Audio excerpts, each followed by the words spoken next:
Rapaziada, o jogo treino de hoje contra o time B da Red Bull aconteceu, infelizmente sem nenhuma transmissão ou sequer com uma cobertura em tempo real, mas no final das contas o Timão venceu esse jogo por 6-1, fez o seu dever de casa direitinho, mas cabe fazer um destaque muito especial para o Pedrinho. Sim, o nosso jovem de 17 anos que, tá famoso aí entre a fiel, foi um dos principais destaques dessa partida, segundo uma apuração do meu Timão. Ele acabou entrando no segundo tempo no lugar do Romero, que segundo relatos também foi muito mal, assim, péssimo, triste de ver, e de acordo com pessoas que estavam acompanhando também, ele mudou totalmente o jogo. Foi responsável por um gol, que inclusive contou com uma boa jogada do Barleta, olha só, e ainda sofreu um pênalti que foi convertido pelo... E assim, fiel, como eu já falei, nada explica esse moleque ter ficado no banco naquele jogo contra o Mirassol ou ter entrado faltando apenas 10 minutos nos outros dois, pois esse moleque já era tratado como a principal joia do clube e fica evidente que ele tá fazendo jus a isso. Correspondeu em campo quando foi acionado, correspondeu inclusive no amistoso que o Sub-20 fez contra o Profissional no começo do ano, onde ele fez um dos gols e hoje marca mais um, sofre um pênalti e vira um dos destaques desse jogo. Então, se o moleque não merece ter muito mais chance daqui pra frente, é porque o Lázaro realmente está em choque de pura garotada. Enfim, só para completar aí essa informação do amistoso, Roger Guedes fez 2 nesse jogo, certo?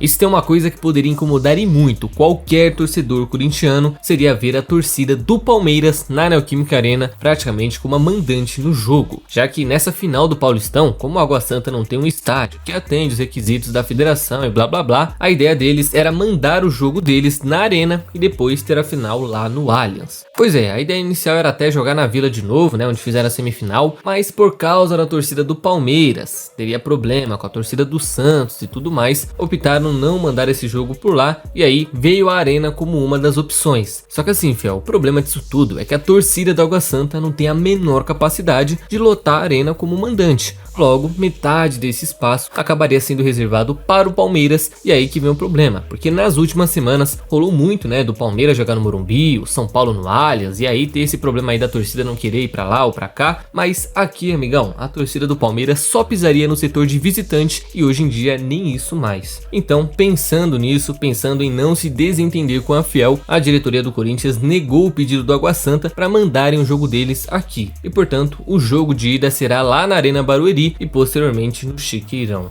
Mas é isso, não vai ter palmeirense pisando em Itaquera. Admito até que seria bom ver aí um Corinthians e Palmeiras com as duas torcidas ali em Itaquera, uma atmosfera muito gostosa de se ver, de se sentir na verdade, mas assim, os caras pisando na nossa arena como mandante praticamente, isso pra mim seria uma ofensa, Já foi ruim ver Fluminense e Flamengo na nossa arena, quem dirá um Palmeiras e Água Santa, Quando eu falei que o Júnior Moraes foi sem dúvidas o pior centroavante contratado em anos pelo Corinthians, eu ainda fui generoso em falar só em centroavante, porque esse cara consegue ser sim uma das piores contratações feitas nos últimos anos. Simplesmente ele estava prestes a voltar para o campo há umas semanas atrás, estava em evolução de sua lesão, até citei que ele estaria no time reserva nesse jogo treino de hoje, mas o cara simplesmente não consegue sair do DM. E o pior, fiel, o Corinthians não faz nada em relação a isso. Segundo uma matéria do GE, a diretoria ainda acredita na volta por cima do atacante de 36 anos, e se brincar, teve mais lesões desde o ano passado do que jogos pelo clube. E cara, vendo isso, só me custa acreditar que o Corinthians tem uma marra com ele,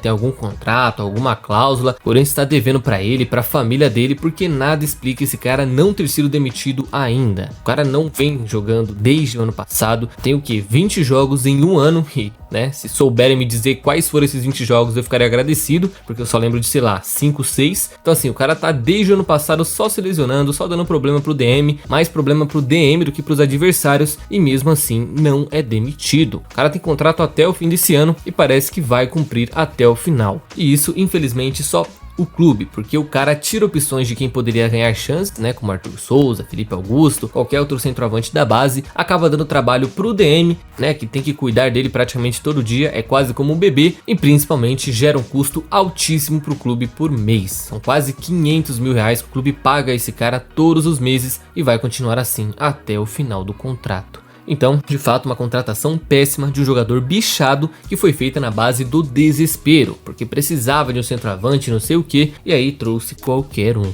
Mas tudo bem, Se a diretoria tá falando que acredita, quem sou eu pra desacreditar, Um dos grandes, e bota grande nisso, planos do Duílio para esse último ano de gestão dele seria uma forma de pagar a Arena sem precisar ficar refém dos juros altos para a Caixa durante muitos anos. E Fel, até peço um pouquinho de atenção de vocês nessa notícia porque é um pouquinho complicado de entender. Mas assim, segundo Samir Carvalho, uma notícia que ele postou hoje lá no portal UOL, o clube já estaria negociando com algumas, e repito, negociando, não procurando, com algumas empresas para uma espécie de venda de parte das operações da Arena por R$1 bilhão.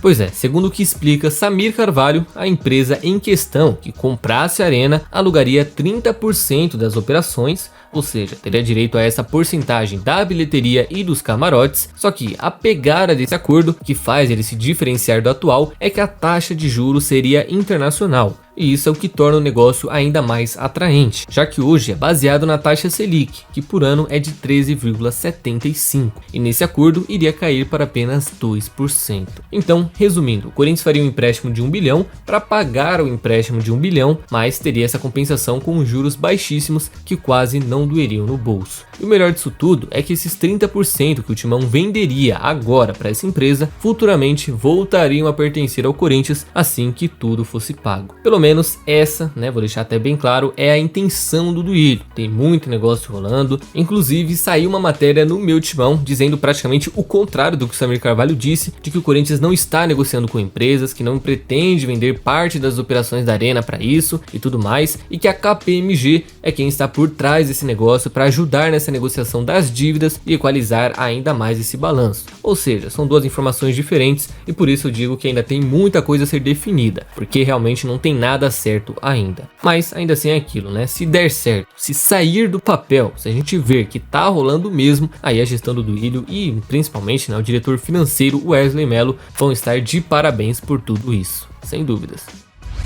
Enquanto o Corinthians não tem calendário e a Neoquímica Arena também não recebe torcida, a diretoria aproveitou para fazer reformas providenciais e necessárias em sua casa. Segundo o próprio clube, divulgado em nota, eles estão fazendo as seguintes alterações na nossa casa. Estão fazendo uma limpeza geral, primeiramente, né, nesses lugares mais requisitados, como no teto, na fachada, por dentro, por fora, na diagonal, em cima e embaixo. Estão trocando também a iluminação do estádio, né, vão trocar aqueles projetores por LEDs, ou seja, vai ser um negócio de primeiro mundo, igualzinho a esses estádios europeus, né, aqueles do Qatar. Quem aí se lembra daquele jogo do Brasil que a luz cai e no mesmo instante ela volta? Pois é, vai ser mais ou menos nesse esquema, instantâneo. Além disso, o banco de reservas também vai ser reformado, inclusive vai ser substituído por outros equipamentos. E por fim, a grama do estádio, a cereja do bolo dessa arena, vai passar por um processo de reforço de semeadura, que resumindo, vai melhorar ainda mais o gramado. É isso, e até esqueci de falar, né, que tudo isso que o Corinthians está fazendo foi um dos principais motivos para não ter rolado amistoso na arena, né, com presença da torcida, e muito menos pro Água Santa ter feito sua final por aqui, certo? Então, fiel, é isso por hoje. E antes de vocês saírem do vídeo, não se esqueça de deixar a curtida e se inscrever no canal, que já vai estar me ajudando demais e vai contribuir para mais vídeos por aqui, certo? Espero vocês numa próxima, tamo junto e vai Corinthians!